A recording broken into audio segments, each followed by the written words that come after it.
Maatii Firii Tawaahidoo Tuubii nageenyi Waaqayyoo bakka jirtanitti isiniif haa baay'atu jecha har'a immoo keessummoota haaraa obboleewwan daa'immanii qabannee dhiyaannee irraa kanatti aansuun faaruu isaanii dhaggeeffanne kaanee walitti deebina kallattumaan gara obboloota keenyaatti.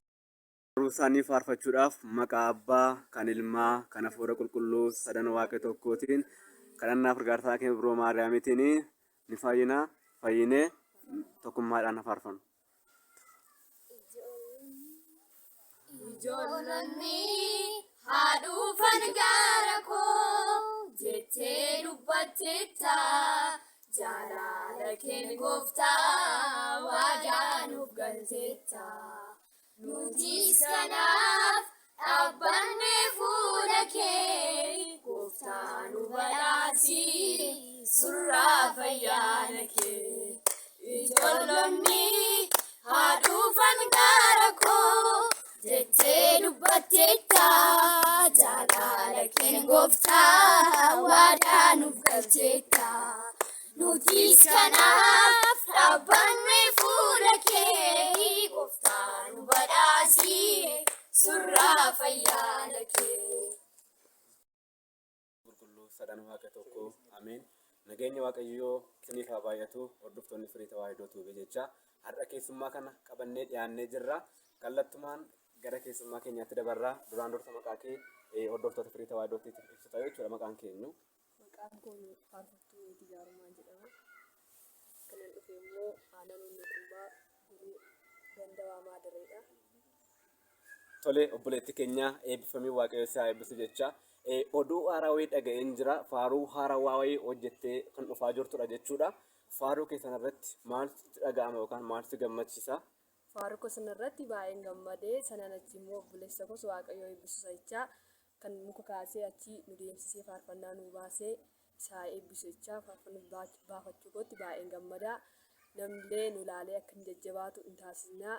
Nus jajjabaannee akka galmaan geenyu nan fedhaa.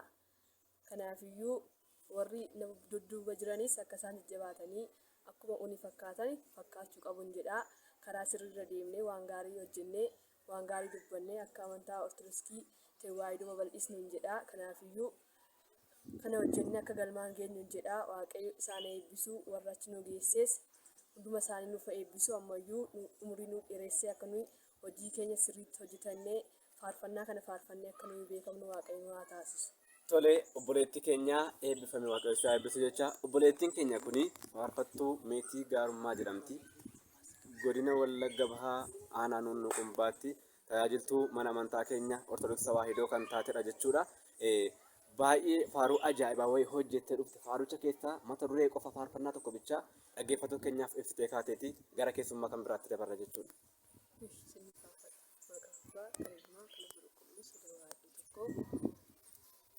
Haati koo Maariyaamidha, Maariyaamidha. Haati koo Maariyaamidha, Maariyaamidha. Ilma isheetu naaf kenne akka naaf taatu haadha. Ani soo jaalladhe maqaan ishee Dammadha. Ilma isheetu naaf kenne akka naaf taatu haadha. Ani soo jaalladhe maqaan ishee Dammadha. Haati koo Maariyaamidha, Maariyaamidha. Haati koo Maariyaamidha, Maariyaamidha. Ilma isheetu naaf kenne akka naaf taatu haadha. Ani soo jaalladhe maqaan ishee Dammadha. Ilma isheetu naaf kenne akka naaf taatu haadha. Ani soo jaalladhe maqaan ishee Dammadha. Egaa hordoftoota maatii Waaqayyoo obboleettiin keenya kun faarfannaa baay'ee ajaa'iba bifa addaatiin qabattee kan dhufaa jirtudha. Anaa dhufu jedhaanii hordoftoonni Firii Tawaahidoo Tuubii dhugumatti obboleettii keenya faarfattuu Meetii Gaarummaa Waaqayyo sagalee jireenyaa isaa dhageessisu jecha ijoollonni haa dhufan gara koo kan jedhullee bifa addaatiin kan waliin qabatanii dhufanidha jechuudha. Dhugumatti eebbifamii galatoomii waaqayyo bartaa jala kee siif haa dhiyeessu jecha ijoollota gara istuudiyootti geessan yookaas namoota haamileedhaaf yookaan maqaa isaanii galateeffachuu barbaaddu yoo jiraate immoo asumaan dhaammachuu dandeessa. Dhaamsaanii qabu iddoo istuudiyoo nu geessanis galatoomaa jecha hundumaanuu abbaa kosaadha kos ta'e obboleessa koossa galatoomuu ammayyuu akka iddoo guddaa geenye nu. Tolee waaqayyo si haa eebbisu galatoomii turtii gaarii.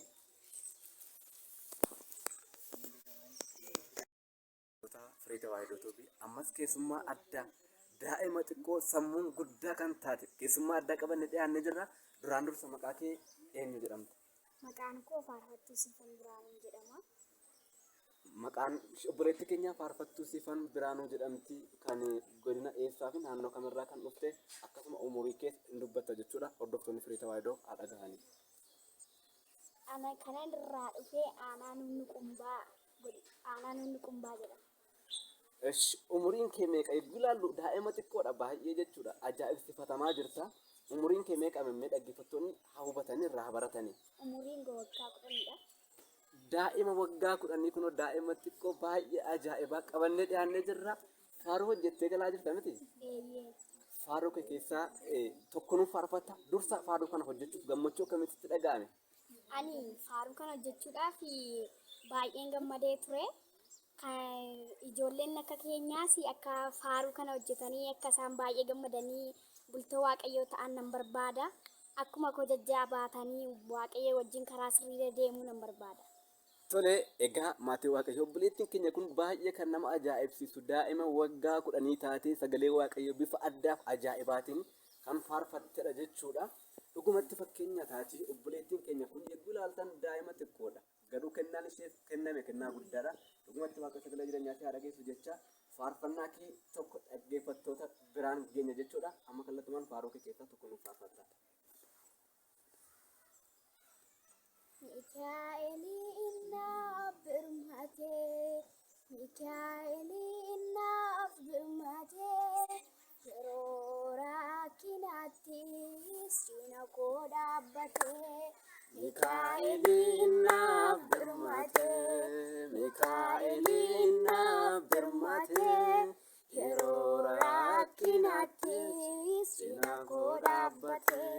Egaa hordoftoota Firii Tawaahidootuu fi obboleettiin keenya faarfannaa ajaa'ibaa walaloon isaallee ergaan isaa yeroo dhiyootti yuutuubii Firii Tawaahidootuu fi akkasuma yuutuubii obboleewwan keenya faarfattoota nun wajjin jiraniitiin kan isin biraan geenyu ta'a jechuudha. Dhugumatti waaqayyo sagalee jireenyaa si haa dhageessisu. Mimmee ati maatii kee keessaa yookaan obboleewwan kee keessaa eenyuun galateeffatta? Ani baay'ee tokkoffaa maatii kun galateeffadha. Ittaansuun immoo waaqayyo kun galateeffadha. Achiin abbaa kosa waan hundumaa natti baasee asiin na geessisee ittiin na baasisee kan walaloo sanaa barreessis baay'een galateeffadha. Akkasumas maatii kun nagaan siniin jedha. Tole dhugumatti eebbifamii waaqayyo sagalee jireenyaa si haa dhageessisu jecha egaa waa hedduu namoota baay'ee galateeffachaa jirti. Obboleewwan keenya walaloof yeedaloon isinis na deeggartanis dhugumatti galatoomaa eebbifamaa isiniin jechaa jirti. Dhugumatti waaqayyo si haa eebbisu haaluma kanaan itti fufi dhaamsatti qabdu daa'imman si gadi jiran yookaan gana dhalatanii jiraniif immoo akkamitti akka mana waaqayyoo dhaabbachuu akka danda'aniif gorsa xiqqoo ishee dhaamiif. Dhaamsa ni qabu daa'imman na dudduuba jiraniif yookaan immoo na fuuldura jiraniif. Nuti warra gurguddaarraa akka warra gurguddaa kaanee barsiisnu karaa waaqayyoos akka adeemnu baay'een galateeffadha. Tolee hordoftoota maatii waaqayyoo hundumtiyyuu dhugumatti obboleettiin keenya kun jechi isheef gochaan ishee baay'ee nama boonsa jechuudha. Hundumtiyyuu bultoo waaqayyoo taanee sagalee waaqayyoo akka labsinu jechaa jirti. Egaa obboleettii keenya dhugumatti galatoomii eebbifamii nagaan turi. Egaa maatii waaqayyoo ammas keessummaa addaa qabannee dhiyaannee jirra. Keessummaa keenyaan wal isin barsiifna jechuudha. Duraan dursa obboleettii keenyaa maqaan kee eenyu jedhamta? Maqaan koo Siifan Fiqaaduun jedhama. Kan inni irraa dhufe aanaa nunni qumbaa jedhama. Egaa maatii waaqayyoo obboleettiin keenya Faarfattuu Siifan jedhamti. Kan irraa dhufte godina Wallagga Bahaa aanaa nunni qumbaa Bataskaan Adaree Qulqulluu Mikaa'el irraati. Anaa dhufuufiin jecha obboleettii keenya oduu wayii gorraa qaba jechuudha. Faaruu wayii akka hojjettee jirtuttidha. Faarucha irratti gammachuu akkamitti dhaga'ama? Anaan gammachuu guddaan natti dhaga'ame faarfannaa kana baafachuutti ijoolleen amma koo gagga'anis akka isaan akka kootti baratanii akka isaan ciccimanii akka keenya ta'an baay'een abdadha. Egaa obboleettiin keenya akkasiin akka koo taatan akkasiin cimtan caalaatti jabaattan jettee dhaamsa dabarsuuf barbaadaa jirti jechuudha. Egaa obboleettii keenya duraan dursa mee umuriin kee meeqadha? Umuriin koo umurii 12. Umuriin koo waggaa 12 jechaa jirti obboleettiin keenya. Egaa akkuma ilaaltan daa'ima xiqqoodha. Ijoollonni hadhufan gara koo kan jedhanii faarfatan ammaa keessaa obboleettiin keenya ishee tokkodha jechuudha. Egaa obboleettii keenya dhugumatti sagalee jireenyaa waaqayyoo dhageessuu jecha faaruu tokko mata duree isaa qofa nuuf faarfatta. Dhaggeeffatanii gaafa booda immoo YouTube irraa argachuu danda'u jechuudha. Mata duree isaa qofa nuuf faarfatta jechuudha waliin faarfanna.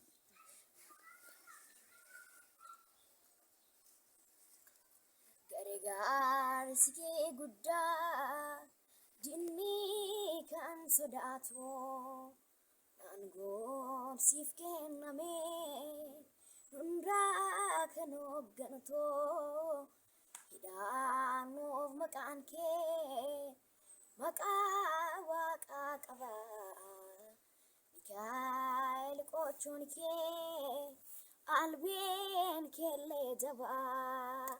Gargaarsi kee guddaa diinni kan sodaatu aangoon siif kenname hundaa kan hoogganatu hidhaannoof maqaan kee maqaa waaqaa qaba Mikaa'el qochoon kee albeen keellee jabaa. Egaa maatii waaqayyoo faaruu sana amma dhageessan faarfannaa obboleettii keenyaadha. Dhugumatti waaqayyoo sagalee jireenyaa isaan dhageessuu jecha obboleettiin keenya faarfannaa addaa kan qabattee dhufaa jirti. Egaa maatii waaqayyoo obboleettiin keenya kun dhugumatti kennaa addaa qabdi jechuudha. Kennaa addaa qabdi jechuudha. Faaruu ajaa'ibaa qabattee dhiyaattee jirti jechuudha. Obboleettii keenya nagaan turii turtii gaarii galatoon. Egaa maatii waaqayyoo keessummaa haaraa qabannee dhiyaannee jirra. Obboleettiin keenya kun faarfattoota daa'immanii keessaa ishee tokkodha jechuudha. Duraan dursa maqaa kee dhaggeeffattoonni irraa baratanii. Maqaan koo Simboo Gaaramaa jedhama. Bakka jireenya irraa dhuftee? Alaalonni Kumbaa bakka Adaree Saskaanii Kaalee. Egaa maatii waaqayyoo obboleettiin keenya Simboo Gaarummaa jedhamti. Godina Wallagga Bahaa aanaa Nunnu Kumbaa Baskaana Qulqulluu Mikaa'el Adareeti. Keessummaan keenya kun jechuudha faaruu ajaa'ibaa obboloowwan keenya daa'immaniin kan qabatanii dhiyaatanidha. Faarucha isin dhageessifnee turre ammas immoo faarfannaa qofaa isheetti hojjette keessa mata duree isaa nuuf faarfatta jechuudha. Keessummoonni irraa baratanii. Fayyinaaf gammachuu waaqarraa kan fiddu warreen si waamaniif kan dhaabbattu gidduu jabinni kee guddaa jechi koo siin ibsu qulqulluu Gabri'eel eenyuyyuu sin dhufsu. Fayyinaaf gammachuu waaqarraa kan fiddu warreen si waamanii kan dhaabbattu gidduu jabinni kee guddaa jechi koo siin ibsu qulqulluu Gabri'eel eenyuyyuu sin dhufsu. Egaa maatii waaqayyoo faarfannaa amma dhageessan kun yeroo dhiyootti YouTube irraa kan argattan ta'a. Kan obboleettii keenya kanaati jechuudha. Obboleettii keenya faarfattuu Simboo Gaarummaati jechuudha. Obboleettii keenya kun faaruu addaa kana akkasittiin dhiyeessitee jirti. Egaa obboleettii keenya dhaamsa ati qabdu ijoolleewwan daa'immaniif ati umuriin keedhaan baay'ee xiqqoodha jechuudha. Umurii keenya himtee kaatetti dhaamsa qabdu gaggabaattee nu himta jechuudha. Amma umuriin kee meeqa ta'a? Umuriin koo waggaa 12. Umuriin obboleettii keenya waggaa 12 baay'ee daa'imadha jechuudha. Dhaamsa ati qabdu yoo jiraate obboloowwan keenya irraa barataniiti akka ka'umsa kanaaf kan si kakaasan eenyudha yookaas immoo karaa tajaajila kanaaf akka jabaatuuf jechuudha. Namatti galateeffachuu barbaadu. Ani dura kan galateeffadhu Waaqayyoo akkasumas obboleessa koo faarfataa obboleessa koo Daaqun faarfataa Caalaa galateeffadha akkasumas abbaa koo kan isin nagaanis abbaa koo faadha koos baay'een galateeffadha. Egaa atis dhugumatti galatoomii waaqayyoo si haa eebbisu jecha. Egaa maatii waaqayyoo obboleettiin keenya kun faaruu ajaa'ibaadha kan isaan simbiraan gahaa jiranii bifa addaatiin jechuudha. Galanni waaqayyoof haa ta'u galatoomii turtii gaarii jecha. Egaa maatii Waaqayyoo obboleewwan keenya kun daa'imman kun ajaa'iba faarfannaa ajaa'ibaa dhufanii qabatanii dhiyaataa jiru waan ta'eef gara fuulduraatti isin bira ga'a. Galanni Waaqayyoof haa ta'u obboleewwan keenya Waaqayyoon irra oolchee haa bubbulchu. Galanni Waaqayyoof haa ta'u galatoomaa.